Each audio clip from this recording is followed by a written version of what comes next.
투데이 모닝 전략입니다. 유진투자증권 잠실지점의 우원명 부장과 함께 오늘 말씀을 나눠보겠습니다. 부장님 어서 오세요. 네, 안녕하십니까. 자, 외국인 매수가 계속 이어지면서 코스피가 3년 내 최고치 기록하고 있습니다. 일부 증권사는 2200선 돌파할 것이다 이런 핑크빛 전망도 내놓고 있는 상황인데요. 자, 시장 수급이 아주 긍정적으로 진행되고 있다 하더라도 혹시나 하는 마음에요. 일단 뭐 여러 대외 변수라든가 볼 때 좀 위험 자산에 대한 이 선호 분위기가 좀 뭐 위축될, 상대적으로 둔화될 가능성도 있지 않을까 하는 측면에서도 한번 들여다보고 싶은 부분이 있거든요. 전반적인 시장 분위기를 어떻게 보고 계시는지요, 부장님? 예, 지금 말씀해 주신 대로 지난 7월 달 한 달 같은 경우는 이제 국내 코스피 시장이 한 달 동안의 상승률이 3.69%를 기록을 했습니다. 이 수치는 지난 그 22개월 만에 이제 최대치라고 이제 발표가 되고 있는데요. 이 기간 동안에 지난 한 달 동안 이제 외국인들이 4조 원 이상을 이제 국내 시장에서 순매수를 하면서 상승을 이끈 가장 큰 힘이 되었다라고 다들 아실 텐데요.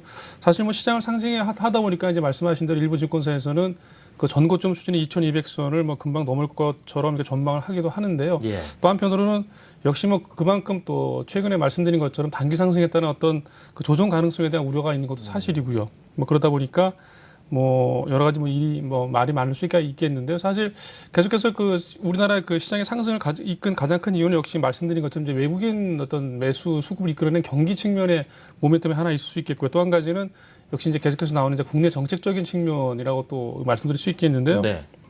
그 먼저 어떤 경기적인 측면을 좀 말씀드려본다면은 지금 잠깐 그림을 보시는 것처럼 지난 7월 달에 우리나라 그 월별 수출액 비교 차트를 좀 준비를 해봤습니다. 이렇게 보시는 것처럼 지난 7월 달 같은 경우는 그 지난 5월 달, 6월 달보다 수출액이 늘어났는데요. 사실 뭐 이게 무슨 특별한 의미가 있겠냐 싶기도 하실 수도 있겠는데 사실 지난 14년 동안에 7월 달에 수출이 6월 달보다 늘어난 경우는 단 3번밖에 없었습니다. 그렇기 때문에 지난 7월 달에 수출이 6월보다 늘어난 거는 상당히 큰 의미가 있는 그런 호조라고 볼 수가 있겠고요. 네. 뭐 아시는 것처럼 이런 우리나라의 수출 증가 같은 경우는 사실 이제 미국 경기 회복에 상당히 기초한 부분이 많다라고 보여지는데요. 뭐 아시는 것처럼 우리나라가 이제 미국에 수출 많이 하는데 그중에서 자본지 수출이 대략 뭐 50% 이상을 차지한다고 보고 있습니다. 근데 보시면은 지금 그림에서 보시는 것처럼 미국 같은 경우는 우리나라가 미국에 수출한 자본지 수출액이 지난 6월 달 기준으로 해가지고 이미 사상 최대치를 경신을 했습니다. 그만큼 우리나라 수출이 미국에 이제 많이 늘어나고 있다라고 보시면 될 것 같은데요. 이런 부분들이 말씀드린 것처럼 어떤 그 국내 경기적인 부분들에 상당히 호전적인 긍정적인 역할을 했다고 보여집니다. 또 한편으로 보실 수 있는 게 보시면은 그렇다면 이제 어떤 이런 미국의 경기 회복세가 계속해서 이제 이어질 가능성이 있냐라는 부분인데 지금 보시는 것처럼 역시 이제 미국의 그 고용 지표들이 아직까지 상당히 좋게 나오고 있기 때문에 이 부분 역시 미국의 경기 회복이 상당 부분 더 진행될 가능성이 있다. 그럼으로 인해서 국내 기업들 어떤 수출 증가세도 계속해서 이어질 가능성이 있다는 이제 그런 긍정적인 측면을 보실 수 있는 그림이라고 볼 수 있겠는데요. 다만 중국 같은 경우는 역시 자본재 수출 분야에서 이제 지난 4, 4분기를 기준으로 정점을 찍어서 조금 줄어드는 그런 모습을 보이고 있긴 합니다. 이런 부분이 있긴 합니다만은 중국 같은 경우는 그러면서 보시는 것처럼 최근에 어떤 중국의 제조업 PMI 지수가 상당히 또 좋게 나오고 있죠. 이 부분 같은 경우는 상당히 국내 시장에 뭐 긍정적인 역할을 하고 있다고 보여지는데요.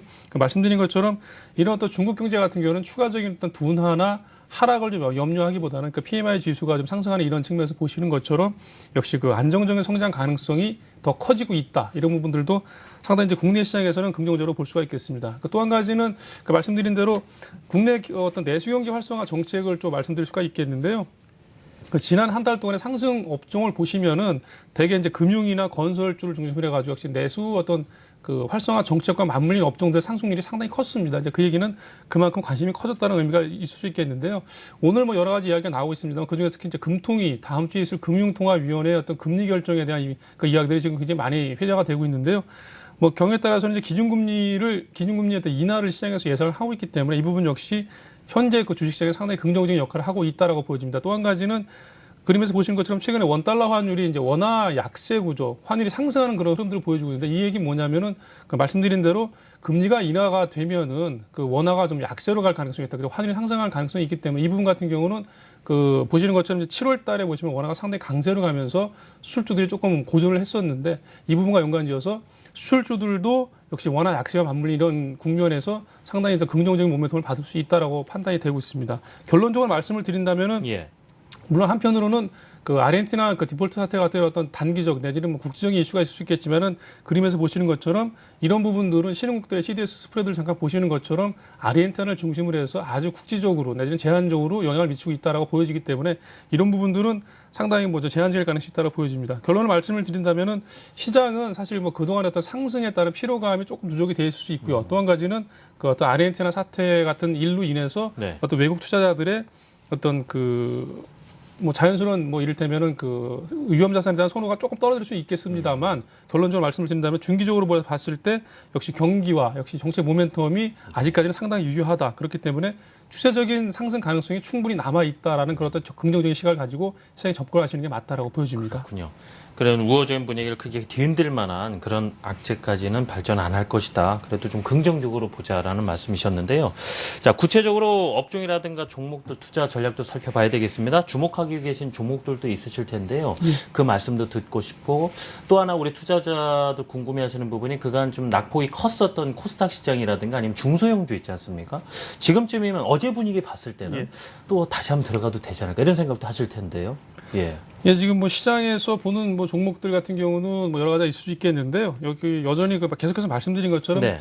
그 내수 시장 활성화 연관된 종목들은 계속해서 보셔야 된다고 말씀드릴 수 있겠고요. 또 아까도 금방 말씀드린 것처럼 역시 이제 원화 강세 구조가 다소 완화되는 측면에서 그 기존의 어떤 좀 어떤 기업 실적에 조금 압박을 받던 이제 수출주 관련주들 특히 뭐 IT나 자동차를 중심으로 해서 이런 종목들 업종에 대해서 이제 상당히 긍정적으로 접근하실 필요가 있다고 보여지고 그리고 마지막으로 역시 이제 최근에 낙폭이 컸었죠. 이제 코스닥을 중심으로 해서 상당히 낙폭들이 컸었는데 아마도 제 생각에는 물론 이제 실적 부분들도 사실 어닝 시즌이기 때문에 영향을 좀 주었긴 하지만은 수급적인 측면 특히 이제 그 6월 내지는 7월을 지나면서 그동안의 어떤 상승에 따른 어떤 수급적인 쏠림 현상들이 좀 완화가 됐다고 보여집니다. 이제 그런 측면에서 수급적인 이유들로 인해서 이제 그 코스닥 내지는 중소형들의 하락폭이 좀 컸었는데요. 그 부분과 연관해서 조금 종목들을 준비를 해봤습니다. 보시면은 일단 그 기본적으로 배당 성향과 관련해서 계속해서 얘기가 되고 있는 부분인데요. 역시 이제 배당 성향이 높아질 가능성이 충분히 있기 때문에 이런 거와 연관지어서 종목을 좀 보실 만한 부분들이 SK텔레콤이나 KT와 연관된 통신 관련 종목들을 이제 계속해서